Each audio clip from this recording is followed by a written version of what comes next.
Infection, जिसे आम भाषा में हम लोग दाँत भी कहते हैं। दोस्तों, यह वैसे तो एक आम रोग होता है और अगर दोस्तों इसका सही से इलाज नहीं किया जाए तो ये सालों तक आपको रुला सकता है। कई सालों तक आपको आपकी बॉडी में कई तरह की दिक्कतें मालूम हो जाती हैं।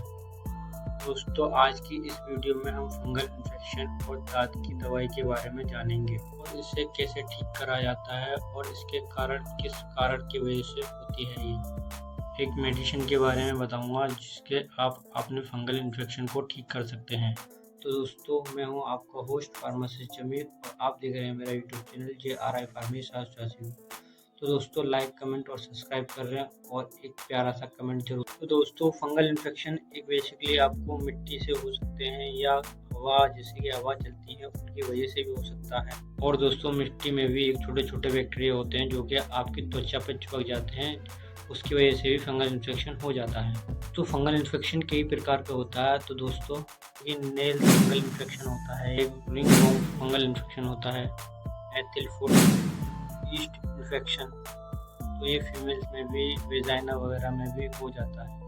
दोस्तों, जो एथिल फुट होता है वो तो आपके मतलब कि हाथों की उंगलियों के बीचों में या पैरों की उंगलियों के बीचों में होता है और जो रिंग वर्म जो होता है वो गोल गोल चिकत्ते से बन जाते हैं। और जो नेल इन्फेक्शन होता है वो नाखून को आपको सड़ाने, जैसे नाखून पूरी तरह से सड़ जाता है उस इन्फेक्शन में।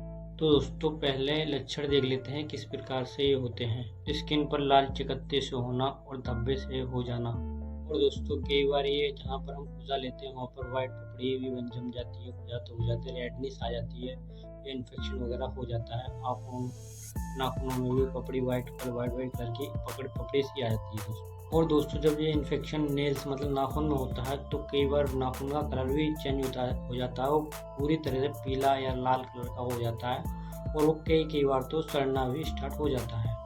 दोस्तों, ये कई बार डेंड्रफ मतलब कि सिर में भी हो जाता है, जो कि आपके डेंड्रफ के रूप में भी देखने को मिल जाता है। और ये एक तरह से बालों में, जैसे कि हम कंघी मारते हैं या कंघा आप अपने सिर में मारते हैं तो वो पपड़ी सी छूटती है उसके अंदर से, वो भी इन्फेक्शन होता है। दोस्तों, ये बेसिकली आपको हो जाता है जैसे कि आप गंदे हाथ वगैरह रखते हैं या गंदी चीज़ों के बीच में रहते हैं तो उसकी वजह से भी इन्फेक्शन हो जाता है। और ये धूप और गर्मी, जैसे कि आपको नमी जहाँ रहती हो और ज़्यादा पसीना जहाँ आता हो, जैसे कि अंडर राउंड हो गया, आपके बगल हो गया, या फीमेल्स में बूब्स के नीचे, या क्या नाम है साइड मेल्स में ये क्या नाम है बीच में राहों में हो जाते हैं इन्फेक्शन वगैरह। मतलब जहाँ जहाँ से पसीना आता हो ज़्यादा, जहाँ पसीना, जहाँ जैसे ठंड आ रही है तो उसमें क्या नाम है ज़्यादा ठंडा रहता हो, और जैसे पसीना आता है तो गर्मी हो जाती है, तो गर्मी में ज़्यादा पसीना आता है तो उसकी वजह से, जैसे कि खाल जहाँ एक दूसरे चिपटी रहती है वहाँ पर भी ये इन्फेक्शन हो जाता है। और दोस्तों, ये आपके किसी, जैसे कोई व्यक्ति है आपके साथ रह रहा है, खाना पीना खा रहा है, उसके भी इन्फेक्शन है तो उसके साथ भी कनेक्ट होने पर भी आपके ये इन्फेक्शन हो जाता है। ये आपके जैसे कि पर्सनली यूज़ करे हुए टॉवल, जैसे टॉवल से आप, तौलिया वगैरह से आप, किसी की पर्सनल यूज़ है और उसको आप यूज़ कर लेते हैं, उसके भी इन्फेक्शन हो रहा तो वही इन्फेक्शन आपके भी हो जाएगा। इससे आप, और जैसे कि अंडरवेयर वगैरह पहन लिया आपने तो उससे भी ये आपका हो जाएगा। दोस्तों, ये सिटिंग जॉब, जैसे कि आप कहीं जॉब वगैरह कर रहे हैं वहाँ पर पसीना ज़्यादा आ रहा है, उसकी वजह से भी इन्फेक्शन हो जाता है। तो दोस्तों, अब जानते हैं इसका बचाव कैसे करना चाहिए। दोस्तों, आपको इन्फेक्शन वगैरह वाली चीज़ों से दूर रहना चाहिए और आपको सफाई रखनी चाहिए आपके, और आपके अंडर राउंड वगैरह भी, वाल वगैरह सफ़ा रहना चाहिए, जो कि आपकी गंदगी ना फैले, और थोड़ा हाथ भी धो के आप सेट करके रहना चाहिए। और दोस्तों, आप ज़्यादातर लूज़ कपड़े पहने जिसकी वजह से आपको इन्फेक्शन हो नहीं हो, क्योंकि अगर आप टाइट वगैरह कपड़े पहनेंगे, जीन्स वगैरह पहनेंगे आप और इन्फेक्शन होगा तो उसमें और ज़्यादा इन्फेक्शन की क्वांटिटी और बढ़ जाएगी। और दोस्तों, आप अपनी बॉडी को भी क्लीन रखें और क्लीन शूज़ पहने, मतलब, और अपने क्या नाम है शर्ट वगैरह को प्रेस करके पहने और आप अच्छी तरह से क्लीन करके रहें। और दोस्तों, आप अपना तौलिया या जूते वगैरह या तौलिया किसी भी कुछ भी चीज़ आप अपनी पर्सनली यूज़ करें, ना कि किसी की लें और ना आप किसी को दें, क्योंकि अगर आपका इन्फेक्शन उधर चला गया, इधर से आ भी गया तो आपको बहुत ज़्यादा दिक्कत हो सकती है। दोस्तों, अब जानते हैं इस इन्फेक्शन की मेडिसिन के बारे में। तो दोस्तों इस ब्रांड का नाम है आइटेमैक 200 mg। ये आपको 100 mg 200 mg में मिल जाता है इट्राकोनाज़ोल। इसमें कॉम्बिनेशन होता है दोस्तों। ये आपको कई कंपनी में मिल जाता है, जैसे कि मैनकाइंड हो गया और आपके माइक्रो इंटास, कई कंपनी का अच्छे से अच्छा कंपनी का मिलता है। और ये आपका मैक्लोड्स कंपनी का जो मैं बता रहा हूँ वो भी एक ब्रांडेड कंपनी है, जो कि मार्केट में अच्छी तरह से आराम से मिल भी जाता है। और दोस्तों इसका रिजल्ट भी थोड़ा सही है, मैंने खुद यूज़ करके भी देखा है।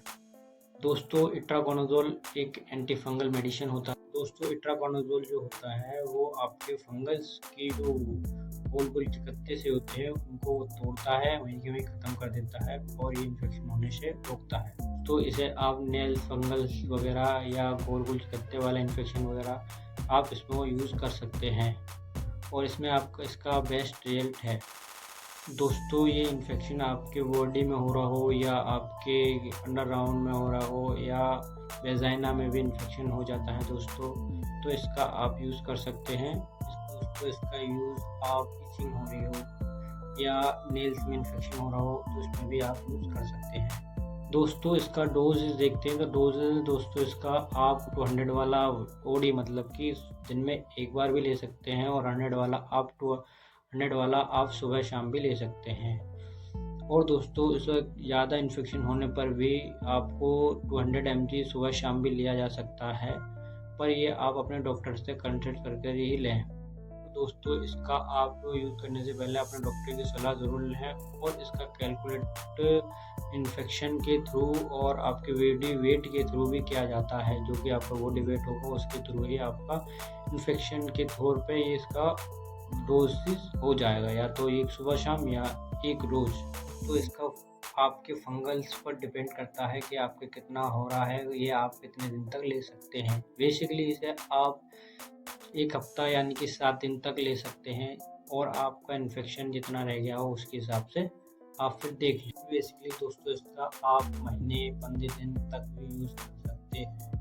दोस्तों इसका आप महीनों तक भी इस्तेमाल कर सकते हैं दोस्तों, पर इसे आप बीच में नहीं तोड़ना चाहिए क्योंकि इससे बॉडी रेस्टेंट हो जाती है, जिससे कि आपका इन्फेक्शन दोबारा से उखड़ जाता है। उसकी वजह से आपका ये इन्फेक्शन दोबारा से उखड़ जाता है, दोबारा से आपका ये कोर्स की तरह से स्टार्ट करना पड़ता है।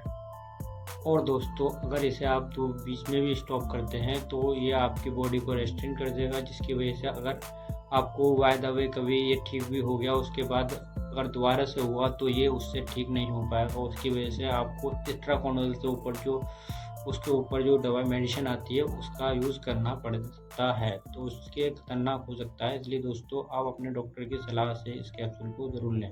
और दोस्तों इसका आप क्रीम भी यूज़ कर सकते हो, क्रीम भी इट्राकोनाज़ोल आता है, और आप सोप भी यूज़ कर सकते हो। दोस्तों इसके कुछ साइड इफेक्ट भी हैं, तो दोस्तों इसका उल्टी होना, मिचली होना और आपके सिर दर्द वगैरह हो सकते हैं, आपके पेन वगैरह भी हो सकता है दोस्तों कहीं पर भी। तो दोस्तों आप इसका अगर कोई भी पेन वगैरह होता है, सिर दर्द वगैरह होता है, तो आप इस कैप्सूल का यूज़ ना करें। और दोस्तों आप इस कैप्सूल का यूज़ करने से पहले अपने डॉक्टर की सलाह ज़रूर लें। तो दोस्तों आई होप ये वीडियो आपको अच्छा लगा हो, तो दोस्तों एक कमेंट, लाइक, सब्सक्राइब जरूर करें और एक प्यारा सा कमेंट जरूर करें, और कोई भी डाउट हो तो दोस्तों कमेंट जरूर करें।